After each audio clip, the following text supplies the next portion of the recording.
susunod na programa ay rated PG. Ito ay nangangailangan ng patnubay at gabay ng magulang para sa mga batang manunood. Sa wakas, nakalabas na rin ng ospital si Billy pero kinakailangan pa niyang mag-therapy para makakilos siya ng normal at makapagsalita kung sino ang totoong bumangga sa kanya. Ang problema lang, hindi na maalala ni Billy ang ibang mga detalye bago siya maaksidente kaya malaki ang posibilidad na nakalimutan na ni Billy ang tungkol sa sikreto ni Shaira. Para hindi mahalata si Shaira na siya ang tunay na salarin, binisita niya ang pamangkin niyang si Billy sa bahay nito para malaman kung ano na ang tunay nitong kalagayan. Pero ang totoo, gusto lang malaman ni Shaira kung malaking banta si Billy sa buhay niya. Pero nang makita ni Shaira ang sitwasyon ni Billy, abot langit ang kanyang saya.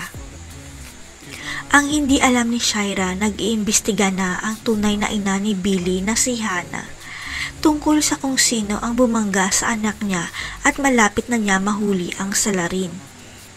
Gagawin rin ang lahat ni Hannah para makarecover si Billy sa lalong madaling panahon dahil si Billy ang nag-iisang alas ni Hannah para mabuo muli ang pamilya nila ni Leon. Hindi naman nauwi sa wala ang pagtulong ni Hannah para sa full recovery ni Billy dahil unti-unti nang naalala ni Billy ang lahat bago siya sagasaan ng sarili niyang tita.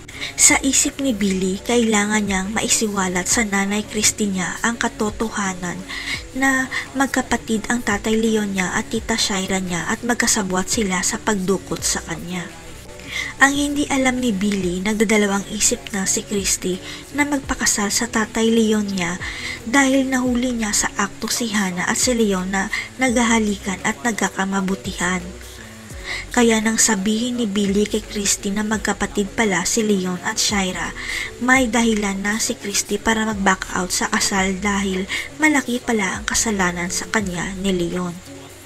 Isusumbong rin kaya ni Billy na si Shaira ang totoong bumangga sa kanya. Ano kaya ang planong gawin ni Hannah sa oras na mabuking niya si Shaira?